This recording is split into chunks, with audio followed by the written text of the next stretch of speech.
Здравствуйте, эфир телеканала БСТ продолжает новости. Мы подводим итоги недели. В студии Елена Насырова, и вначале коротко о главном. Укрепляя продовольственную безопасность.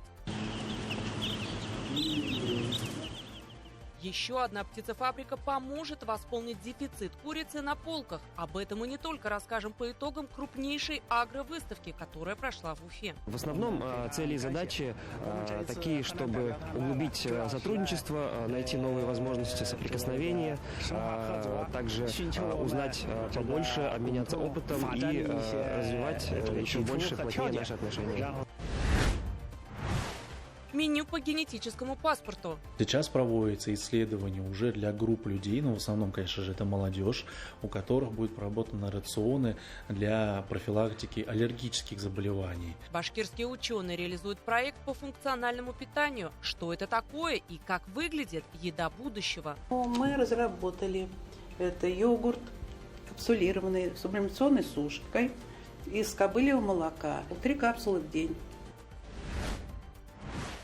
Вся жизнь – игра. Наша задача найти вот этот баланс четкий между тем, что сейчас актуально, и на сегодняшний язык, и между тем, что нужно людям. Свой профессиональный праздник на неделе отметили представители театральной сферы, чем удивляет на подмостках.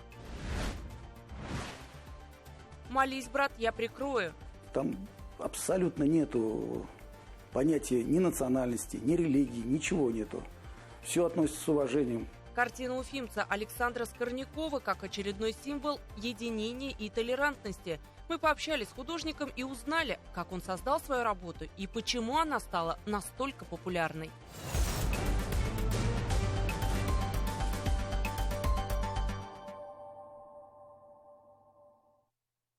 В результате непрерывных дождей и потепления более десятка районов республики оказались в водной блокаде. В связи с повышением температуры и выпадением осадков на территории Хайбулинского района произошло подтопление придомовых территорий и дорог. Такая же ситуация коснулась деревню Сайраново и Шимбайского района. Там для местных жителей был организован пункт временного размещения, но эвакуация не потребовалась. Кроме того, на контроле у спасателей и Баймакский район. Ширина перелива дороги Баймак-Семеново-Первомайская 3 метра. Организован постоянный мониторинг. Все экстренные службы региона находятся в постоянной готовности. Организована круглосуточная и слаженная работа оперативных противопаводковых штабов. Администрации городов и районов находится в постоянном взаимодействии со всеми службами. В целях минимизации негативных последствий половодья и ослабления ледового покрова продолжаем проведение превентивных мероприятий, в том числе взрывные работы на территории республики. Все необходимые мероприятия, направленные на недопущение возможных негативных последствий весеннего половодья, будут продолжены. Ситуацию держим на контроле. Приход большой воды зафиксирован также в Туймазинском, Стерельбашевском, Зианчуринском районах. Кроме того, подтопление отдельных участков наблюдается в Уфе, Сибае, Давлеканово. Спасатели Главного управления МЧС России по Башкортостану работают в режиме повышенной готовности. Ожидается, что уровень воды в реках республики в этом году будет выше среднемноголетних значений. Поэтому контроль усилен и количество гидропостов в регионе доведено до 57. С целью разрыхления ледового покрова и безаварийного пропуска весеннего половодья на реках проведены взрывные работы. В Башкортостане в зону потопления могут попасть 313 населенных пунктов.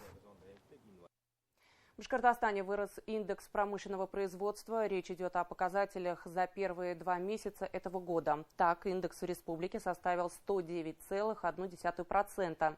По России меньше почти на 3 пункта – 106,6%. Положительная динамика отмечена в 2 секторах – обрабатывающем и энергетическом. К примеру, производство электрического оборудования выросло почти на 70%, лекарственных средств и материалов, применяемых в медицине, в 1,5 раза. В производстве машин и оборудования, пищевых продуктов, компьютеров, электронных и оптических изделий индекс составил более 130%. То самое импортозамещение, правильно выбранное в тенденциях развития экономики нашей страны, оно как раз подтвердилось у нас в республике на примере электродвигателестроения. Укрепляя продовольственную безопасность, 480 тонн мяса птицы в год планирует производить в Чекмагушевском районе. Увеличить объем халяльной продукции позволит модернизация птицефабрики «Чормасан». На этой неделе там запустили в работу один из обновленных корпусов. Старт был дан в рамках агропромышленного форума «Агрокомплекс». В Уфу приехали представители 360 компаний из 40 регионов России, а также делегации Китая, Нигерии, Белоруссии и Казахстана. Все подробности в репортаже Руслана Батыргариева. Для взрослого человека очень душно, а вот для трехсуточных цыплят в самый раз. 36 по Цельсию – это температура воздуха, которая поддерживается в производственном корпусе. По мере роста птицы градус потихоньку снижают. Вот эти весы показывают, вот на данный момент цыпленок стоит на весах, его вес составляет 90 грамм.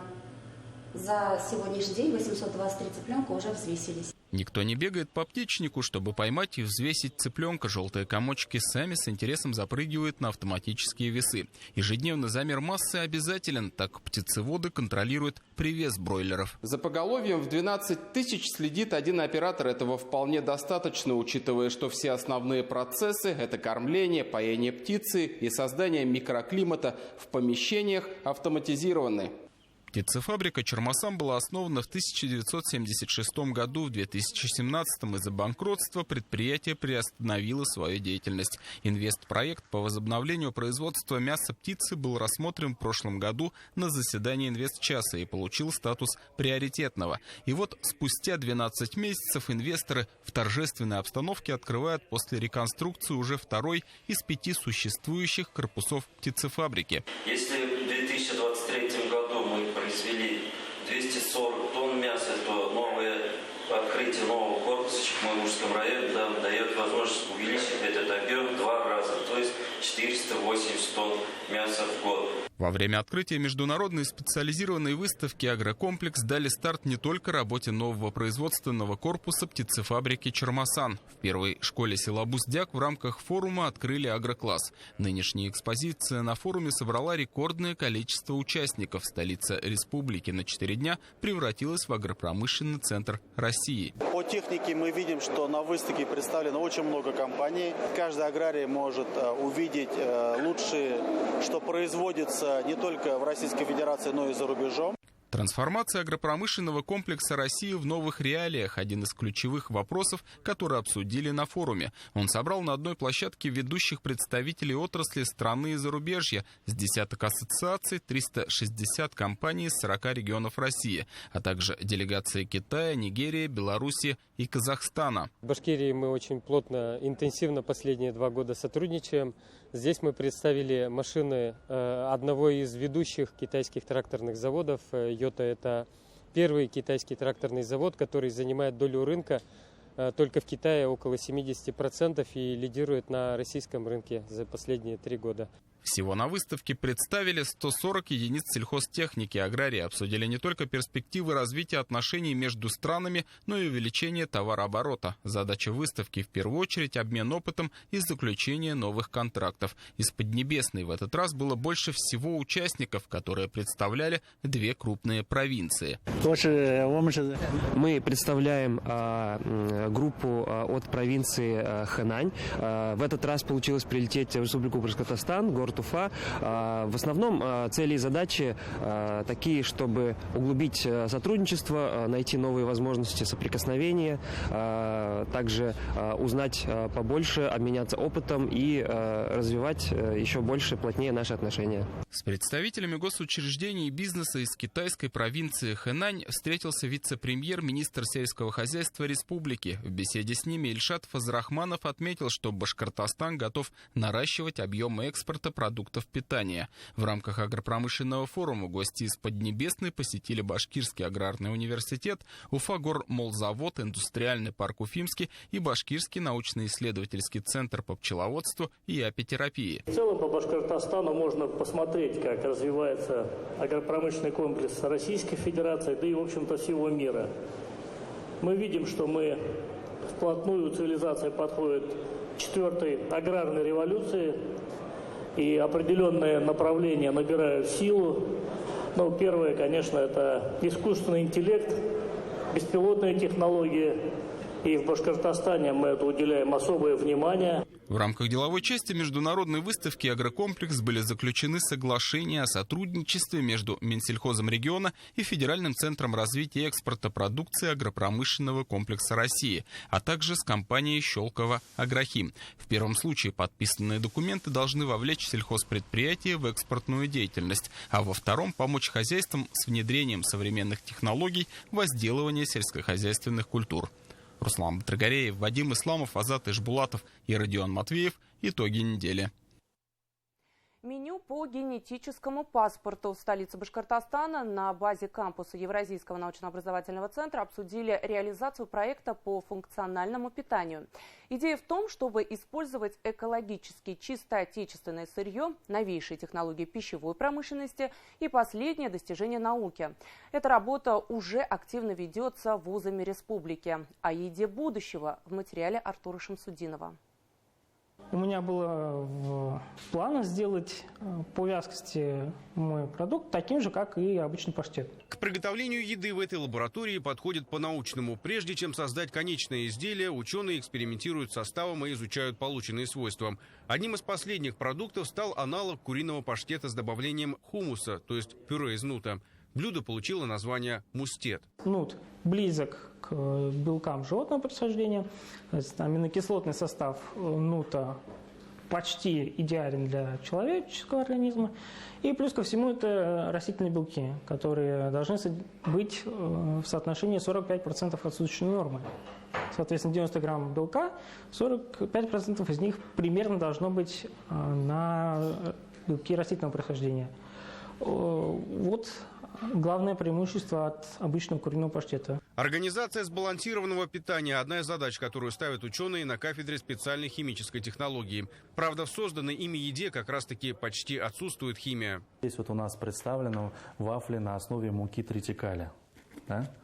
По вкусовым ощущениям они ничем не отличаются от других.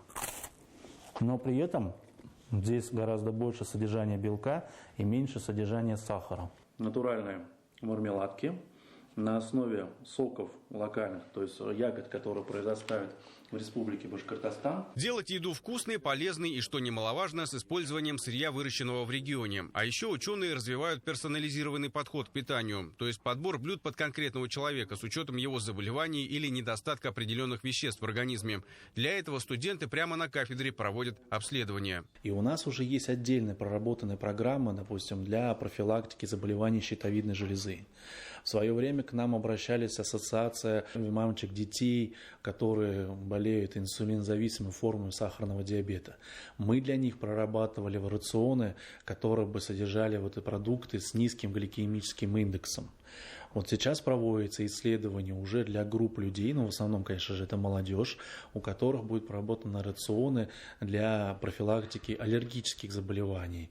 Проект по созданию функционального питания реализуют силами нескольких вузов и институтов республики. Тот же мясо-растительный паштет ученые нефтяного делали совместно со специалистами из аграрного. На факультете пищевых технологий, например, активно создают продукты на основе кобыльего молока. Мы разработали это йогурт, капсулированный сублимационной сушкой из кобыльего молока. 3 капсулы в день.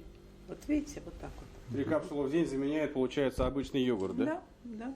Важно для того, что кобылы доятся у нас не круглый год, они 6 месяцев в году. Мы высушим этот продукт, и круглый год могут покупатели употреблять его. В создаваемой линейке также сухое кобылье молоко с морковным соком для улучшения органов зрения и шоколад без сахара для диабетиков. Исследования проводят в тесной кооперации с предпринимателями, запуская в производство свои продукты. Отдельное место занимает классическая молочка, но без лактозы, на которую у 10% населения аллергия. Можно применить в своем рационе молочные продукты ферментированного характера, то есть молочный сахар сбраживается специальными микроорганизмами, количество лактозы в этих продуктах снижено, и, соответственно, человек будет получать все основные компоненты, но с низким содержанием лактозы.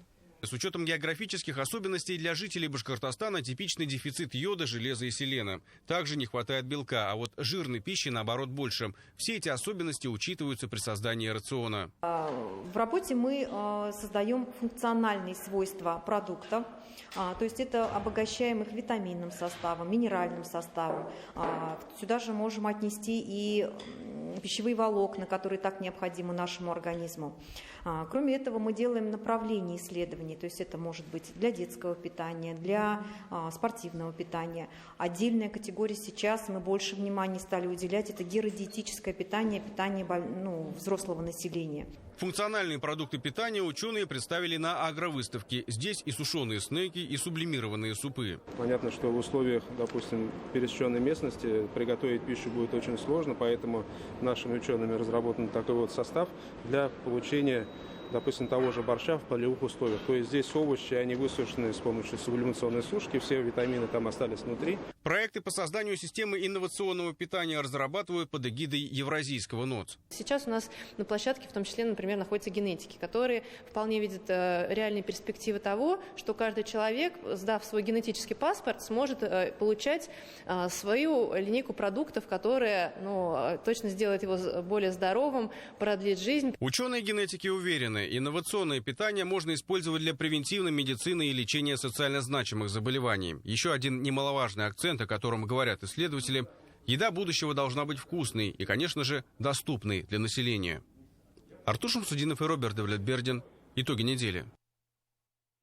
Более 17 тысяч человек посетили тематические дни Министерства финансов Республики Башкортостан на международной выставке в форуме «Россия». Гости башкирского стенда знакомились с культурой и традициями региона, узнали о тайнах золотого самородка «Ирендыкский медведь» и женском национальном украшении «Хакал», которое служило не только оберегом, но и финансовой подушкой ее обладательницы. О том, как специалисты башкирского Минфина работали над улучшением финансовой культуры населения страны, расскажет наш коллега Дмитрий Каретко.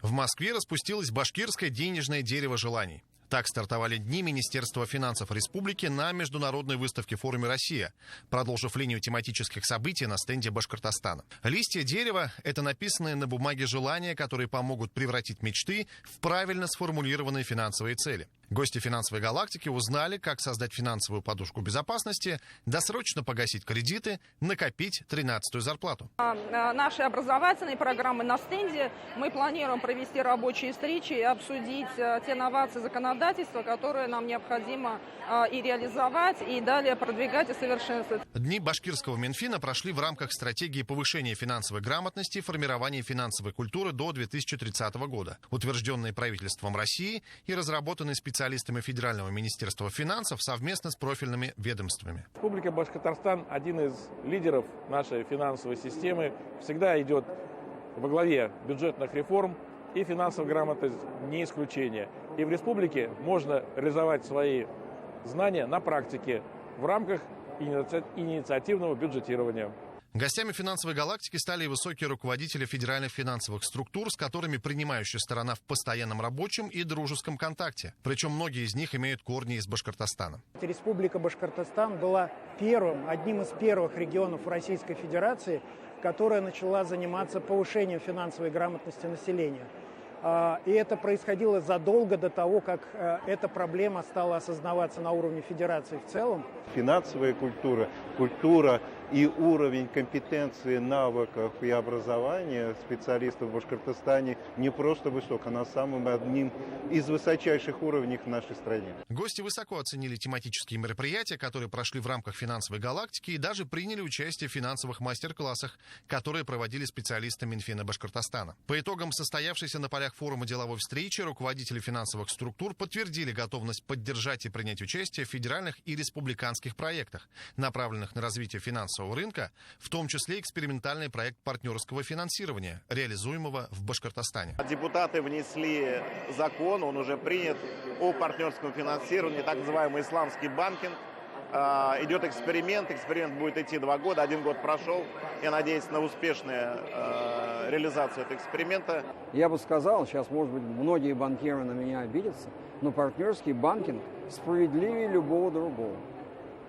Понимаете? Где нет судного процента, нет ростовщичества. Нескончаемый поток посетителей Дней Республиканского министерства финансов получил прекрасную возможность в легкой игровой форме освоить азы финансовой грамотности, важного элемента предсказуемого и уверенного будущего гражданина страны. Дмитрий Каретко, Гульнас Абузарова, ВДНХ, Москва. «Молись, брат, я прикрою». Так называется картина уфимца Александра Скорнякова. На полотне изображены два солдата на линии боевого соприкосновения. Один из них мусульманин, читает намаз. В это время его прикрывает боевой товарищ. О творческой работе многие узнали из поста в социальных сетях, который опубликовал глава Башкортостана. Затем, как по цепочке, ее начали транслировать во всех СМИ страны. Работа нашла большой отклик, и мы решили узнать у автора, как создавалась картина и чем вдохновлялся художник.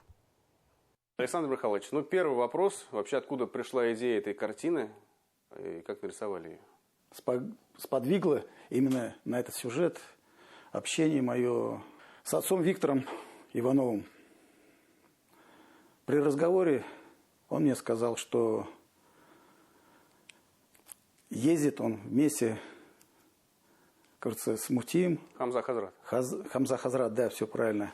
Да. И я, естественно, вопрос задал. Вы два священнослужителя, совершенно разной веры, вместе в одной машине едете на передовую. Как вы, я говорю, вместе уживаетесь, вообще как это получается? Но он мне ответил такую вещь. Мы, говорит, с ним согласились, как говорится, не вербовать друг друга, не переманивать. А все остальное, у нас все общее, нам делить нечего. Ну вот, в принципе, с этих слов оно и началось. Там абсолютно нету понятия ни национальности, ни религии, ничего нету. Все относится с уважением. Ну вот тоже, вот сами представляете, идет бой какой-то. Рядом с тобой человек находится. Ты должен абсолютно положиться на него, полностью довериться ему, доверить ему свою жизнь. В свою очередь, он также должен доверить и тебе свою жизнь. Это вот как раз и рождается боевое братство таким образом. Насколько вот это взаимопонимание религии и национальности, оно сейчас важно именно вот и в обычной жизни, не только там на передовой, но и здесь, на гражданке? Ну вот интересно, к примеру, я хочу такой момент привести. Ученые один эксперимент сделали. Взяли стеклянную банку, в нее поместили муравьев, лесных, черных и рыжих муравьев. В одной банке эти муравьи начали нормально существовать. То есть они там пересекались, проходили между друг друга, но при этом нормально существовали. Другой вопрос. Начали ученые периодически банку встряхивать. И вот здесь началась грызня. Когда начали муравьи друг друга поедать. Вот то же самое же с людьми, абсолютно. Когда начинают извне встряхивать нас, ничего хорошего не получается. Вот пример типичный с Украиной. Влияние извне. Исключительно влияние извне. Вот у Украины пальцем тыкают в сторону России. Вот они виноваты. Почему вы такие великие, а плохо живете? Это чистой воды соблазн идет. Это прием. Это сатанинский прием. Это дьявол, сатана, шайтан, как бы его ни называешь. Это его прием. Соблазнить человека. Если кто-то читал священные книги, там, в принципе, все, что сейчас творится на Западе, там уже описано. Содом и Гоморра. Все досконально. И чем это все закончилось. То есть мы сейчас, по сути дела, живем в такие же библейские времена, как когда-то. Мы те библейские тексты воспринимаем как былины какие-то, что-то несбыточное. Так нет, оно все сбывается. И сейчас самое удивительное, вот религии такие основные, кажется, которые уже у нас сложились все, они все сейчас объединяются. Вот объединение религий, самое настоящее, против западного либерального сатанизма. Но это правда.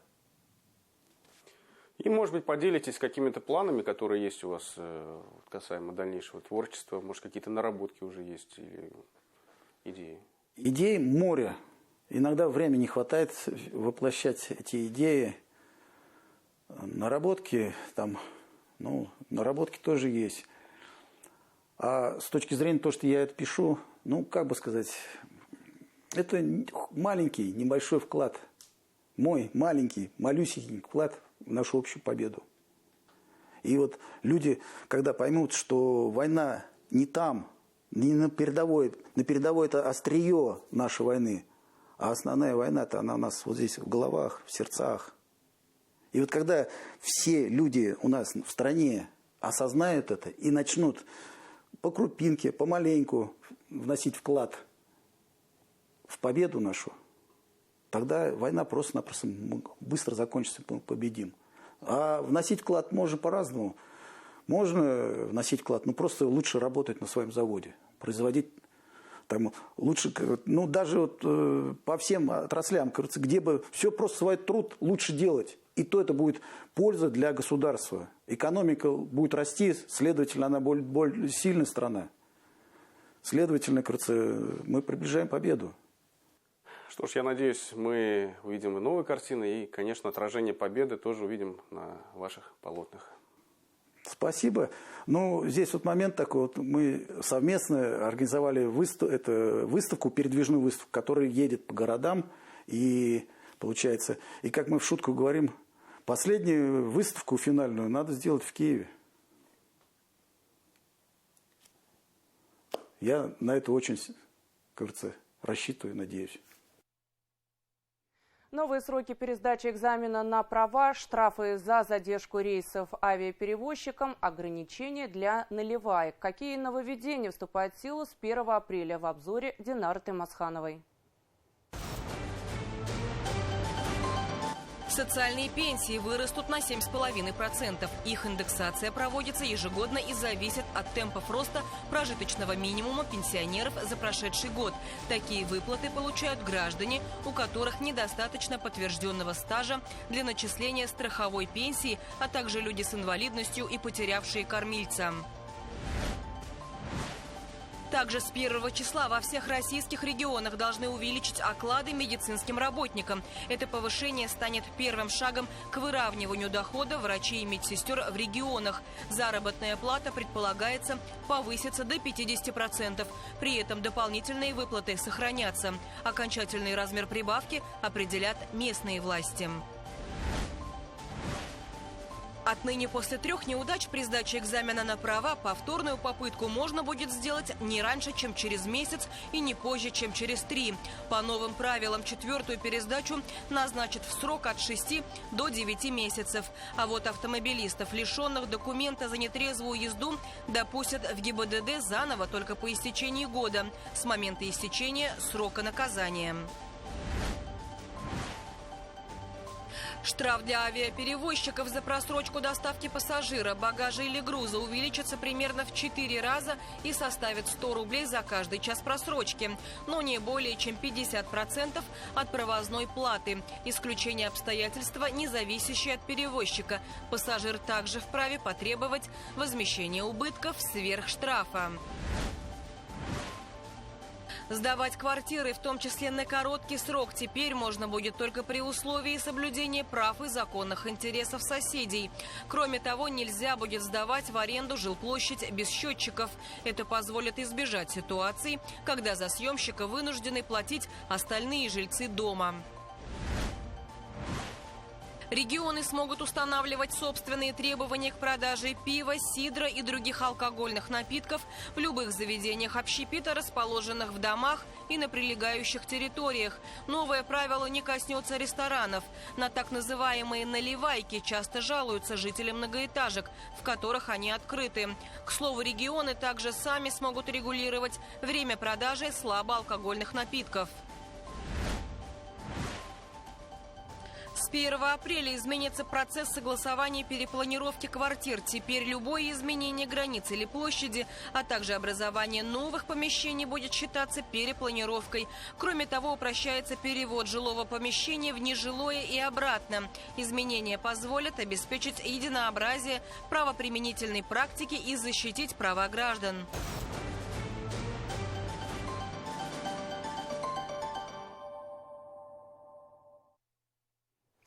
Вся жизнь – игра. Свой профессиональный праздник на этой неделе отметили те, для кого это не просто слова – служители театров. Большинство людей хотя бы раз посещали государственные или академические. Но в республике есть и частные подмостки. Они ставят драматические постановки, танцевальные спектакли, отказываются от текстовых форматов и выбирают пантомиму и клоунаду. А те, кто предпочитает камерность, большим площадкам, расскажет Анастасия Чебаева. Я очень плохой. Я не достоин быть телом Господа.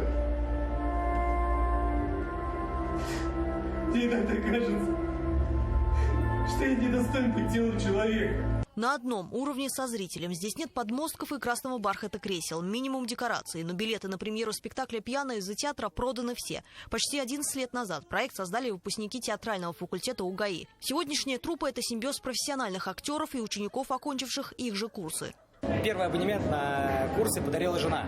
Она сказала: слушай, я твою клоунаду, твою актерскую игру хватит дома ее показывать, вот иди, на, проявляйся там. Ты можешь все из себя, все свои эмоции, какие-то страхи, либо переживания вытащить здесь и показать на сцене. И это является такой терапией, наверное. Частный театр все своими силами. Мы все здесь очень стараемся для того, чтобы это место жило, чтобы оно радовало людей, чтобы люди сюда приходили и они что-то понимали для себя, чтобы они тоже эту терапию проживали. Это очень нужно, особенно в сложные времена. Искусство играет очень большую роль. В этот раз актеры приглашают зрителей пережить 8 жизненных ситуаций. Трагичных, отчаянных, комичных, раздирающих. Название «Пьяные». Но акцент не на этом. Алкоголь здесь лишь средство, которое развязывает язык. Тема, о которой там говорится, она совсем не... То есть она далеко не пьяная. То есть это очень глубокие довольно темы. Это тема Бога, это тема любви, это тема принятия себя и вообще всего окружающего мира. «Зоотеатр» – один из первых частных в Уфе. В отличие от государственных, он существует только на то, что смог заработать. И вместе с тем частные театры позволяют себе больше экспериментов, отходя от академизма. Я как будто сливаюсь с актерами. Я с ними вместе. Есть спектакли у данного театра, когда зрители тоже взаимодействуют непосредственно с актерами. И вот эта вот камерность, она дает вот этот, наверное, личный контакт, то, чего мне лично не хватает в жизни. Мы себя не называем такими людьми, которые делают просто современное искусство и такие: хотите понимаете, хотите не понимаете. Мы делаем современное искусство, и наша задача найти вот этот баланс четкий между тем, что сейчас актуально, и на сегодняшний язык, и между тем, что нужно людям. Вот. Фестиваль уличных театров «Айда Фест».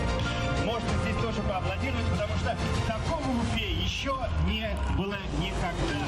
Искусству иногда не нужна и сцена, ведь площадкой может стать весь мир. Раз в год для российских уличных театров эту роль играет Уфа. «Айдафест» – фестиваль, который придумала Анастасия Гайнанова. Без грима ее узнают не все. Но в образе она знакома многим уфимцам уже много лет.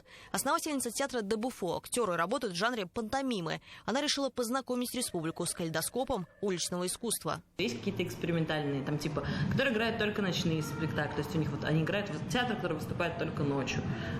Например, или какие-то трюковые вещи.